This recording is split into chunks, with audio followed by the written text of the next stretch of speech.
We all need reminding sometime, even as a pastor, I need reminded of some spiritual truths, some scriptural truths from time to time. And it seems like yesterday, actually this morning, I was considering yesterday and this weekend, and kind of just a lot of things were happening, and not really to me personally per se, but more so with people around me. One thing, dropping off my daughter at college, not seen her again for 4 months. Been a lot of hospitalizations, a lot of illness, a lot of just things happening with people. And, some things personally in my life, just kind of some inconveniences as well. And not only that, it's also sometimes just people's attitude. When they come up to me with their pet peeve complaints, or sometimes it's like they mention something that is really so insignificant, and I just have to say, underneath my breath, not really to them, but, hey, bless your heart. it, why do sometimes do these things, maybe not to us personally or directly, but maybe indirectly, why do these things happen in our life? I mean, yeah, we live in a fallen world with fallen people, and we're fallen. But also, we need to realize that there are oftentimes God allows us to go through these trials and circumstances, even temptations, for a particular purpose. Though I do want to point out temptations don't come from God, but He can allow us to go through it and provide the door of escape, as 1 Corinthians 10:13 points out. But I want to look just very quickly at James chapter 1, verses 2 through 8, which I'm actually going to preach on this coming up Sunday, taking a little detour with this because it's going to help me out, and I pray that it'll help you out as well. But in James chapter 1, verse 2, it says, kind of a oxymoronic statement with our world way of thinking. Count it all joy, my brethren, when you meet trials of various kinds.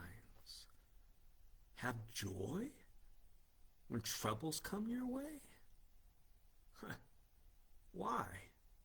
For you know that the testing of your faith, that is, going through trials, produces steadfastness, or you can say perseverance, endurance, the attitude that I can keep on going.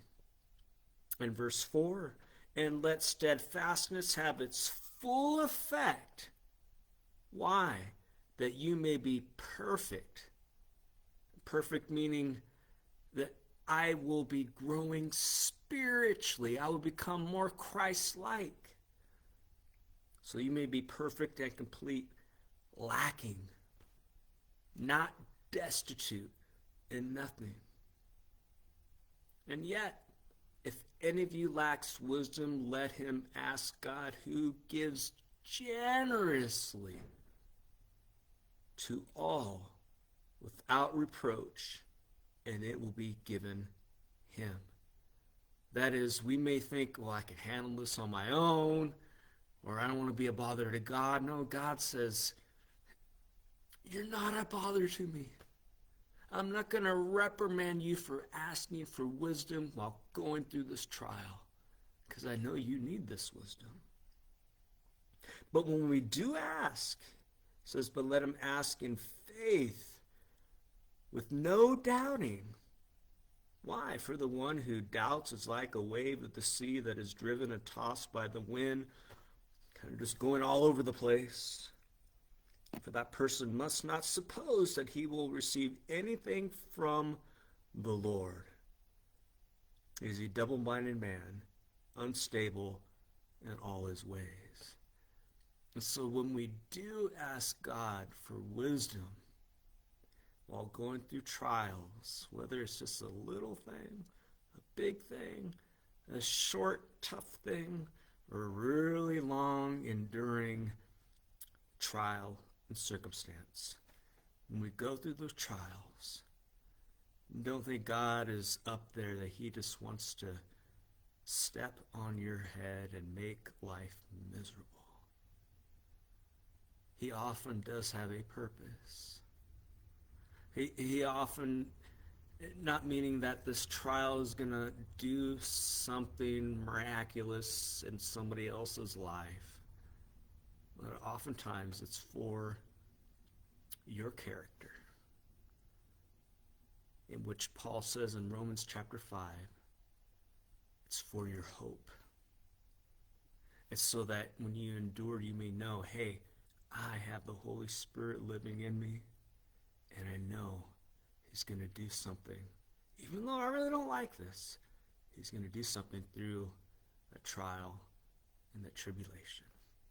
I pray that encourages you this week. Thank you for joining me.